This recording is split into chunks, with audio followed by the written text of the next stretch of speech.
Hello વિદ્યાર્થી મિત્રો, આપ સૌનું ફરીથી સ્વાગત છે ઇન્સ્પાયર એકેડમીના વિડીયો લેક્ચરમાં। આગળના લેક્ચરમાં આપણે સુરેખ પથ પર ગતિ અને સ્થાનાંતર અને અંતર સુરેખ પથ પર ગતિનું વર્ણન કરવું હોય તો આપણને બે રાશિઓની જરૂર છે તે જોઈ ગયા। એક હતું અંતર અને બીજું હતું સ્થાનાંતર। તો અંતર શું હતું તો કે કોઈ પદાર્થ ગતિ કરે છે તો એ સમગ્ર ગતિપથ દરમિયાન કુલ કેટલું અંતર કાપે છે અને તેને આપણે કહેતા હતા પથ લંબાઈ। અને સ્થાનાંતર શું હતું તો કે કોઈ પદાર્થ જ્યારે ગતિ કરે છે તો એના પ્રારંભિક સ્થાનથી લઈ અને પછી કોઈ પણ માર્ગે ગતિ કરે, પ્રારંભિક સ્થાનથી લઈ અને અંતિમ સ્થાન વચ્ચેનું લઘુત્તમ અંતર કેટલું છે અને એ પ્રારંભિક સ્થાનથી અંતિમ સ્થાન કઈ દિશામાં છે અથવા કઈ તરફ છે તે દર્શાવતું હતું, એ સ્થાનાંતર હતું। તો સ્થાનાંતર આપણને જોયું કે સ્થાનાંતર દિશા દર્શાવે છે, જ્યારે અંતર માટે આપણે દિશાની જરૂર પડતી નહોતી। તો અહીંયા આપણે થોડુંક વધારાનું હેડિંગ લગાડી દઈએ કે અંતર અને બીજું હતું સ્થાનાંતર। એ બંનેમાં અંતરને આપણે બીજું શું કહેતા હતા યાદ હોય તો વિદ્યાર્થી મિત્રો તમને, તો કે જે પદાર્થ ગતિપથ દરમિયાન કુલ અંતર કાપે છે તેને આપણે બીજું શું કહેતા હતા? પથ લંબાઈ।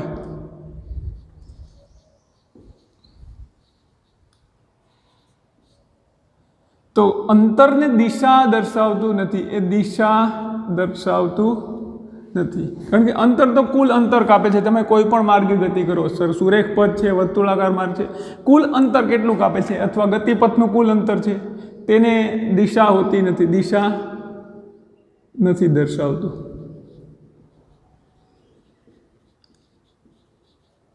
જ્યારે મહત્વની વસ્તુ સ્થાનાંતર છે એ શું તો કે એ દિશા દર્શાવે છે। કઈ દિશા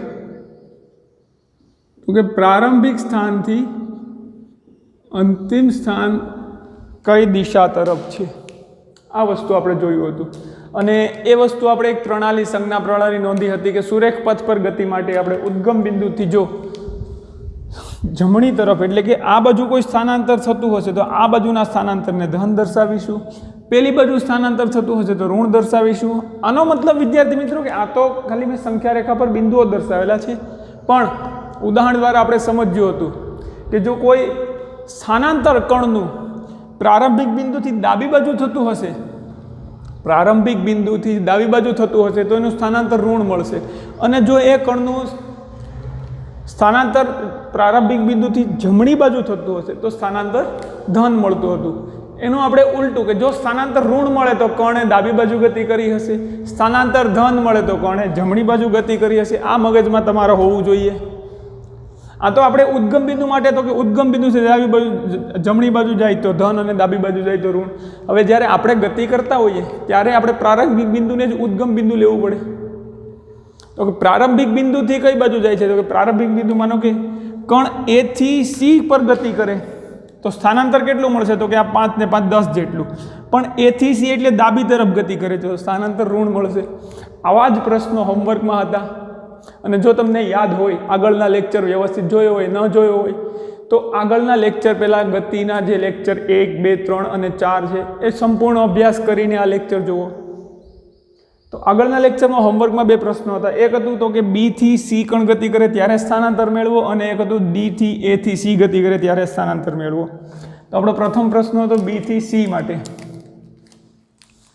આપણે લખીએ બીસી જે કણ બી થી સી માટે ગતિ કરશે ત્યારે શું થશે? સ્થાનાંતર જ મેળવવાનું હતું। તો બી થી સી માટે આપણે સ્થાનાંતર જોઈએ તો શું થશે? સ્થાનાંતરનું એક સૂત્ર મેં તમને કીધું હતું, યાદ હોય જો તમને તો કે સ્થાનાંતર બરાબર અંતિમ સ્થાન માઇનસ પ્રારંભિક સ્થાન, પણ બંનેના ક્યાંથી અંતર તો કે ઉદ્ગમ બિંદુ। આવી વસ્તુમાં આપણે ઉદ્ગમ બિંદુથી અંતર લઈએ તો કે અંતિમ સ્થાન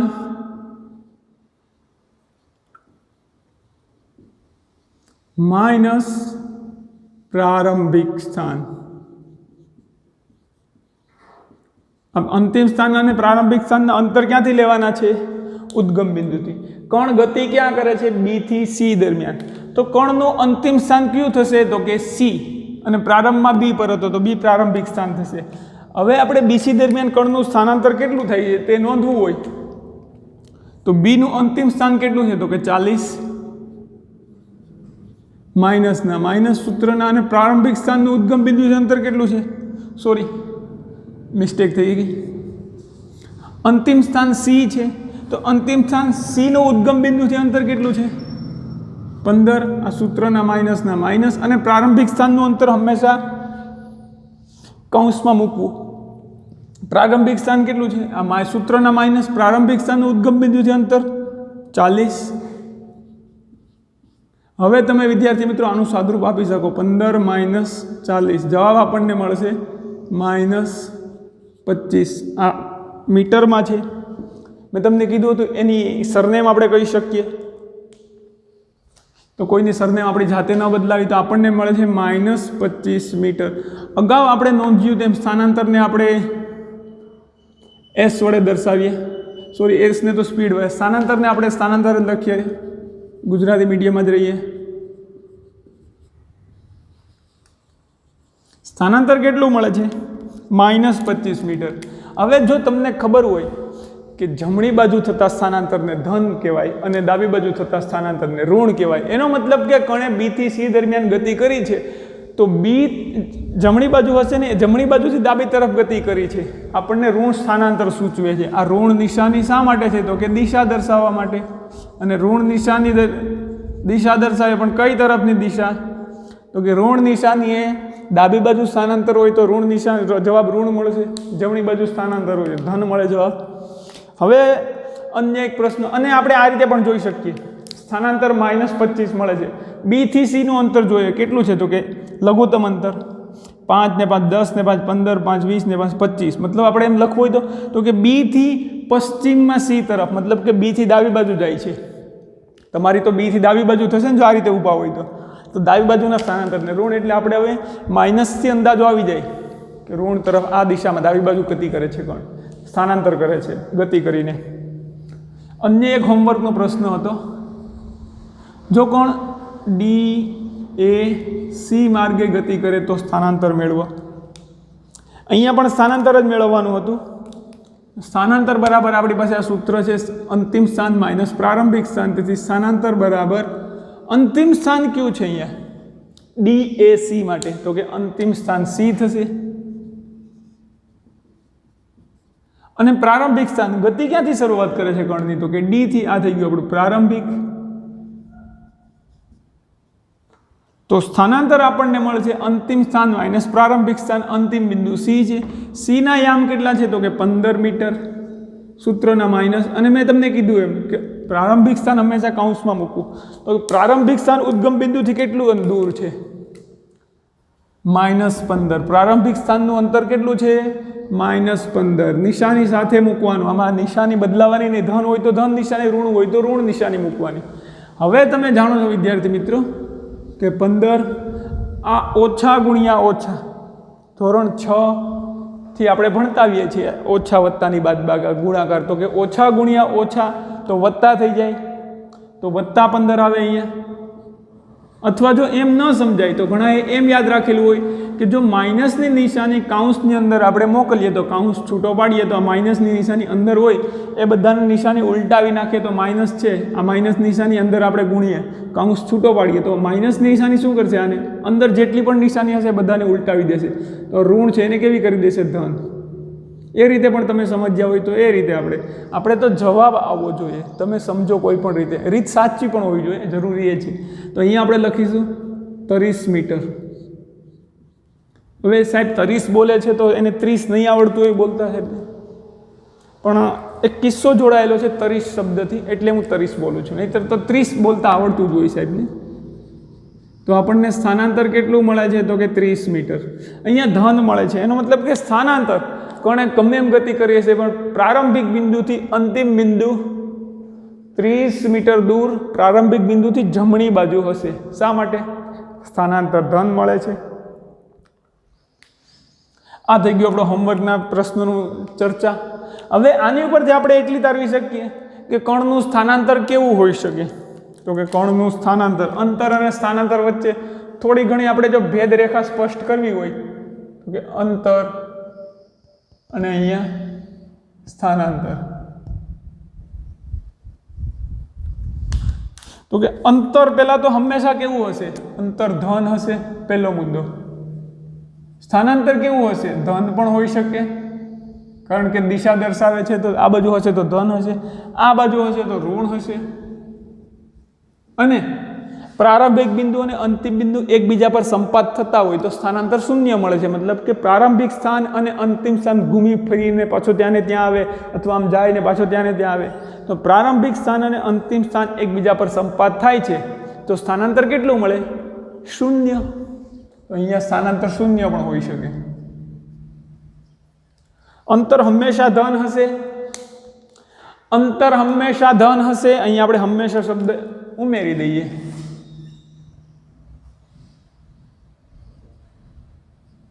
હંમેશા ધન. જ્યારે સ્થાનાંતર કેવું હશે? ધન, ઋણ કે શૂન્ય હોઈ શકે છે. આપણે તમે શાબ્દિક રીતે લખવું પડે કે અંતર હંમેશા ધન હશે, જ્યારે સ્થાનાંતર ધન, ઋણ કે શૂન્ય હોઈ શકે, એવી રીતે લખી શકીએ. બીજી વસ્તુ, અંતર સ્થાનાંતર કરતાં મોટું હશે, સ્થાનાંતર જેવડું હશે કે સ્થાનાંતરથી નાનું હશે. એક અન્ય સંબંધ આપણે દર્શાવી શકીએ. તો કે એક તો બીજી વસ્તુ અમે લખી શકીએ, અંતર માત્ર મૂલ્ય દર્શાવે છે.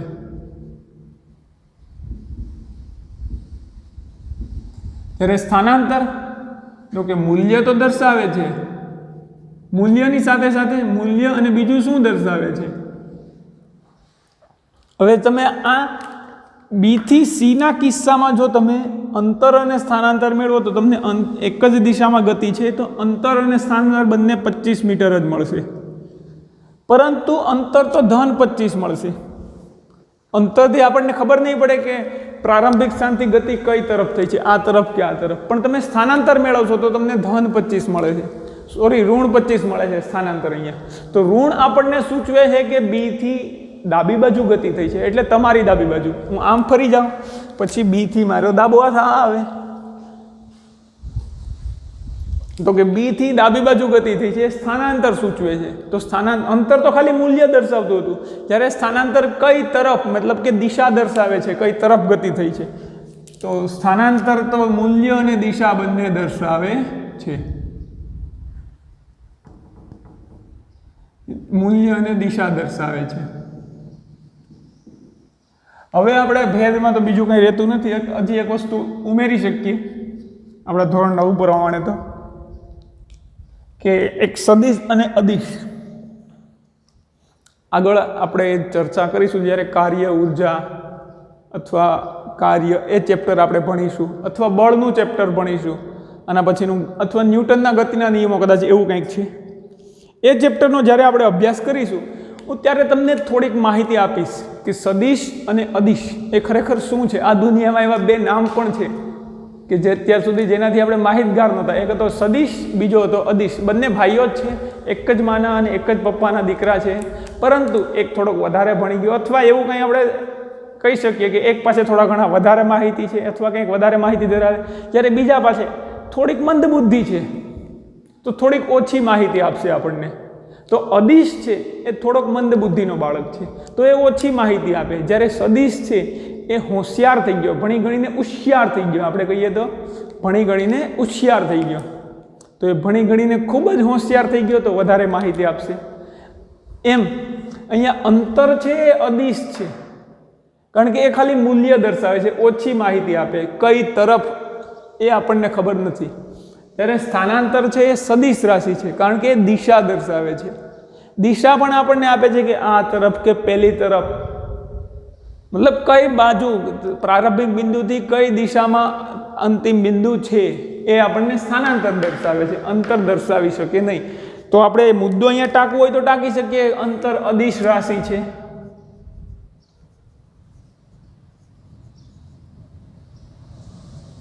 જ્યારે સ્થાનાંતર એ સદિશ રાશિ છે.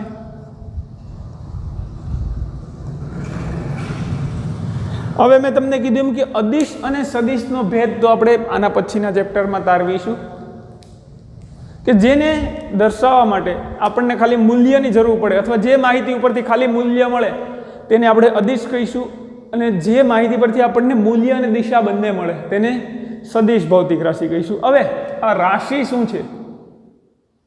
આ રસોડો મેં કોન્થાવાળી રાશિ છે કે એવું કંઈ છે નહીં. આ રાશિ એટલે કે જેને આપણે જેના વડે માપન કરીએ છીએ એ વસ્તુને આપણે ટૂંકમાં દર્શાવીએ. તો એનું નામ, માનો કે આ બોર્ડ કેટલું, આમ આ બોર્ડનું માપ કેટલું છે, તો માપને આપણે શું કહીએ? તો કે આ ઊંચાઈ. તો ઊંચાઈ એક ભૌતિક રાશિ થઈ ગઈ. પછી માનો કે તું આમ કેટલો ભારે છે, કોઈને આપણે પૂછવું હોય આપણા મિત્રને કે ભાઈ તું કેટલો ભારે છે, તો ભારે દર્શાવવા માટે તો કે તારું વજન, એક્ઝેક્ટલી એ દળ હોય છે જે આપણે કિલોગ્રામમાં માપીએ છીએ, પણ અત્યારે આપણે વજન સમજીએ અથવા દળ જ રાખીએ. તો કે તારું દળ કેટલું છે, તો એ આપણે એ દળ ન સમજતા આપણે ખાંડમાં યાદ રાખીએ. આપણે ખરેખર દુકાને જઈએ તો કે 2 કિલો ખાંડ આપો, તો અથવા આપણે એમ કહીએ ને કે ખાંડ આપો, તો એમ કે કેટલા વજનની અથવા કેટલી આપું ખાંડ, તો એ કેટલી પૂછે ત્યારે આપણે શું કહીએ છીએ? 2 કિલો આપો, 1.5 કિલો, 1 કિલો, અડધો કિલો. તો આપણે જે કિલોગ્રામ, મતલબ એ પૂછે કેટલી, મતલબ કે તમારે કેટલા જથ્થામાં જોઈએ છે, મતલબ કે એ ભૌતિક રાશિ પૂછે છે કે જેનો તમારો જવાબ કિલોગ્રામમાં આપો છો. તો એ કઈ ભૌતિક રાશિ પૂછે છે? તો કે દળ, કેટલું દળ આપું ખાંડનું તમને, મતલબ કેટલા દળની ખાંડ આપું, તો એ દળ ભૌતિક રાશિ થઈ ગઈ. એટલે આપણે જે માપન કરવા માટે જે વ્યાખ્યાયિત કરેલા શબ્દો છે તેને ભૌતિક રાશિ કહીએ. તો એવી રીતે આ રાશિ શબ્દથી તમે પરિચિત છો. આ રાશિનો પણ આપણે જો અત્યારે જ ડિસ્કસ કરી લેવાય રાશિ વિશે, તો કે જે ભૌતિક વસ્તુઓનું માપન માટે જે શબ્દો વાપર્યા છે તેને રાશિ કહીએ છીએ. માનો કે કોઈ આમ દોડે છે, તો કયા દરથી દોડે છે? તો એને આપણે કહીએ ઝડપ. તો એની દોડવાનો દર માપ એટલે કેટલી ઝડપ, મતલબ કેટલી એનું સ્થાન બદલે છે સમય સાથે, તો એને આપણે કહીશું ભૌતિક રાશિ. એ થઈ જશે ઝડપ. બીજું આપણે જે ટેમ કહીએ ને, ટાઈમ, સમયગાળો, સમો, કેટલો ગાળો છો ભાઈ, કેટલા વાગી ગયા, મતલબ કે એ સમય પણ એક ભૌતિક રાશિ છે કે જે આપણને અહીંયાથી આ 2 ઘટનાઓ વચ્ચેનો સમયગાળો દર્શાવે છે. તો એ સમય થઈ ગઈ આપણી ભૌતિક રાશિ. બહુ ગરમી પડે છે, મતલબ કે તાપમાન વધારે છે, તો એ તાપમાન આપણી થઈ ગઈ ભૌતિક રાશિ. એવી રીતે ઘણી બધી ભૌતિક રાશિ. ઉષ્મા, તો કે ઉષ્મા થઈ ગઈ, પણ બહુ ગરમી પડે છે. ગરમી કેટલી છે? તો કે ખૂબ જ ઉષ્મા વધારે છે, તો ઉષ્મા પણ એક ભૌતિક રાશિ થઈ ગઈ. તાપમાન ભૌતિક રાશિ છે, લંબાઈ ભૌતિક રાશિ છે, દળ ભૌતિક રાશિ છે, સમય ભૌતિક રાશિ છે.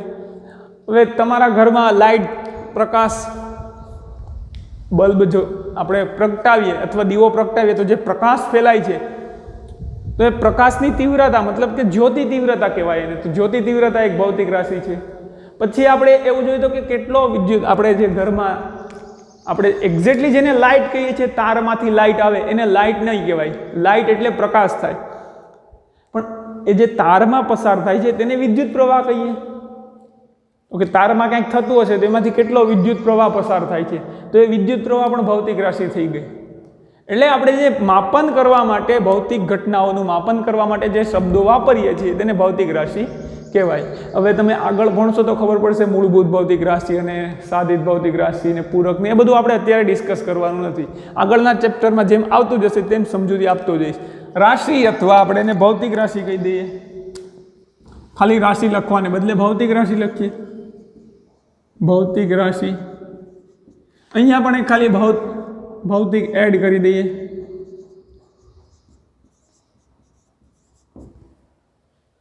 તો અદિશ ભૌતિક રાશિ અંતર છે, કારણ કે અંતર દિશા દર્શાવતું નથી, જ્યારે સ્થાનાંતર સદિશ ભૌતિક રાશિ છે.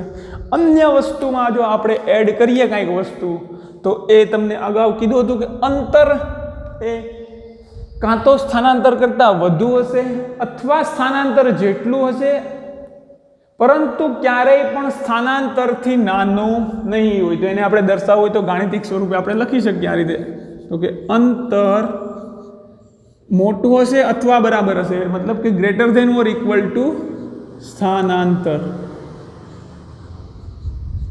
આનો મતલબ શું થાય? તો કે અંતર એ સ્થાનાંતર કરતાં, આપણે લેખિત રીતે લખવું હોય તો કે અંતર એ કાં તો સ્થાનાંતર કરતાં મોટું હશે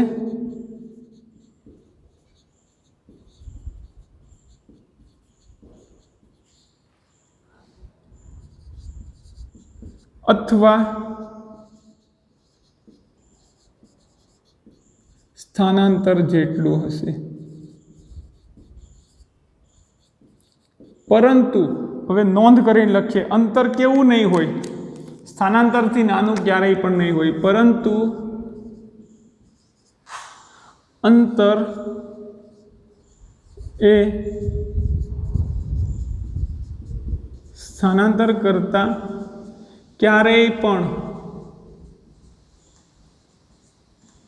નાનું નહીં હોય. આ વસ્તુ તમારા મગજમાં સંપૂર્ણપણે બેસવી જોઈએ. ક્યાંક ને ક્યાંક જો એક માર્કમાં તમે NTSCની એક્ઝામ આપતા હો અથવા કોઈ સ્ટેટ એક્ઝામિનેશન બોર્ડ જે SEB અથવા સ્કોલરશિપની એક્ઝામ આવે છે, એ એક્ઝામમાં ક્યાંક ને ક્યાંક આવા પ્રશ્ન પૂછાઈ શકે. સદિશ ભૌતિક રાશિ, અદિશ ભૌતિક રાશિ, મૂલ્ય, આ બધા બુકમાં તમને માહિતી નહીં મળે આવી વસ્તુની. પણ આ વસ્તુ ખાસ યાદ રાખવા જેવી છે કે જો અંતર હંમેશા સ્થાનાંતર કરતાં મોટું હશે અથવા સ્થાનાંતર જેટલું હશે અને અંતરે સ્થાનાંતર કરતાં ક્યારેય પણ નાનું નહીં હોય. તમને 4 પ્રશ્ન પૂછાય, નીચેનામાંથી કયું સાચું છે? પ્રશ્નો કદાચ પૂછાય આમાંથી આ રીતે, તો કે નીચેનામાંથી કયું સાચું છે? તમે કોઈ એક્ઝામ આપો કોઈ કોમ્પિટિટિવ અથવા સ્કોલરશિપ માટે, તો આમ પ્રશ્ન નીચેનામાંથી કયું સાચું છે?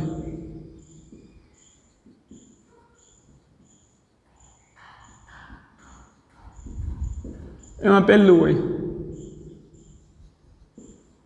અંતર હંમેશા ધન, બીજો ઓપ્શન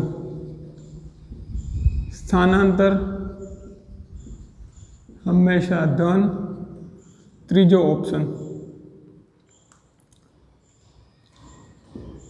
અંતર greater than or equal to સ્થાનાંતર,